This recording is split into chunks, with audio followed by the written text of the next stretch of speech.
لو جربتي الوصفة دي هتلاقي نفسك بتعمليها كل يوم من غير ما تحسي، مش بس علشان طعمها خرافي، لكن كمان علشان سهلة وسريعة، وممكن تجهزيها في نص ساعة بس.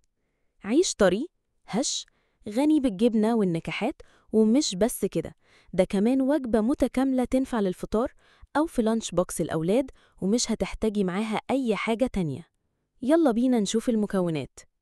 كوب ماء دافئ، ملعقة كبيرة سكر، ملعقة كبيرة خميرة فورية، ربع كوب زيت زيتون، وممكن تستبدليه بزيت نباتي، لكن زيت الزيتون بيدي طراوة ونكهة مميزة. 2 ملعقة كبيرة زبادي، وده بيخلي العجينة ناعمة وهشة جدا. 2.5 كوب دقيق، وممكن تحتاجي تزودي حسب نوع الدقيق. رشة ملح، جبنة فيتا أو أي نوع بتحبيه، وممكن تعملي ميكس بين فيتا وموتزاريلا. شوية بقدونس مفروم، ورشة نعناع مجفف.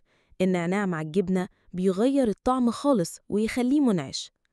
أول حاجة، هنخلط المية الدافية مع السكر والخميرة ونسيبهم حوالي 10 دقايق لحد ما الخميرة تتفاعل وتعمل رغوة على الوش.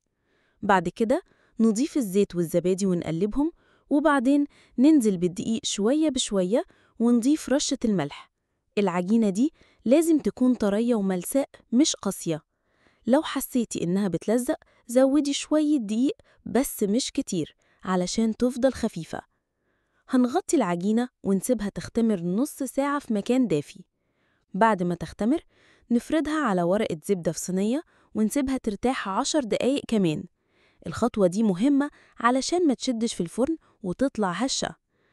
بإيدك نضغط خفيف على الوش ونرسم مربعات بسيطة بالشكل اللي بنحبه. هندهن الوش بخليط من بيضة ومعلقة زبادي ورشة ملح، بيدي لون ذهبي ولا أروع. ولو حبيتي ممكن ترشي شوية جبنة موتزاريلا على الوش، هتدوب وتدي مطة ورائحة رهيبة. الفرن لازم يكون سخن مسبقاً على 180 أو 200 درجة، وندخل العيش على الرف الأوسط حوالي 20-25 دقيقة، أو لحد ما ياخد لون ذهبي يفتح النفس.